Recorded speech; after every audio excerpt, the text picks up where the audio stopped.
एक पिता ने अपनी ही बेटी पर फायर कर दिया सिर्फ इसलिए क्योंकि वो कमा रही थी। Yes, you heard that right. Radhika Yadav का केस आपने सुना होगा, पर असली कहानी है वो अभी किसी ने नहीं बताई। ये सिर्फ एक फैमिली ट्रेजेडी नहीं थी, ये एक सोच का नतीजा था जहाँ बेटी की सफलता गौरव नहीं ईगो का रीज़न बन गया। राधिका यादव एक 25 साल की टेनिस प्लेयर है, स्टेट लेवल तक खेली हुई और गुरुग्राम में अपनी खुद की टेनिस एकेडमी चला रही थी। स्ट्रॉन्ग, इंडिपेंडेंट और अपने सपनों के लिए कमिटेड। लेकिन 10 जुलाई को सब कुछ बदल गया। वो किचन में थी और पीछे से आने वाले एक अनएक्सपेक्टेड एक्शन ने सब कुछ खत्म कर दिया। पोस्ट इंसिडेंट रिपोर्ट के मुताबिक उसके पिता ने प्लानिंग के साथ घर के सभी मेंबर को बाहर भेज दिया। जब घर में सिर्फ राधिका थी तभी वो सब हुआ जो किसी ने एक्सपेक्ट नहीं किया था। अब सवाल ये उठता है, क्यों? पुलिस इन्वेस्टिगेशन में उनके पिता दीपक यादव ने अलग अलग रीज़न दिए। मेरी बेटी बात नहीं सुनती थी, मैं उसको कहता था एकेडमी बंद कर दो, पर वो रेडी ही नहीं थी। लोग कहते थे मैं उसकी कमाई पर जी रहा हूँ। फिर और एक बात सामने आई, राधिका ने एक म्यूजिक वीडियो शूट किया था जिसमें ऑपोजिट एक मुस्लिम लड़का था। कुछ लोग ने एक नया एंगल निकाल दिया इसमें, लव जिहाद का।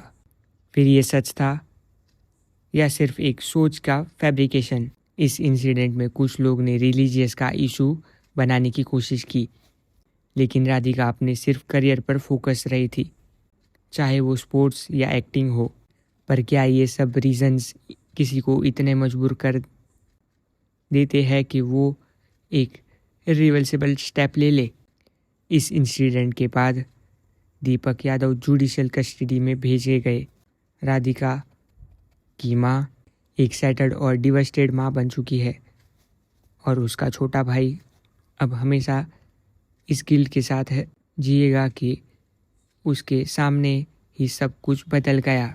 पर अब असली सवाल ये है कि लॉस किसका हुआ और जीता कौन?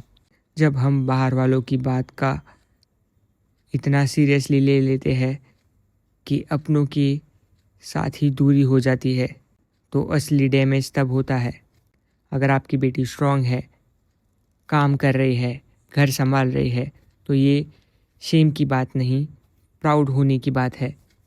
ये सिर्फ एक केस नहीं था, ये एक मिरर था हम सब के लिए।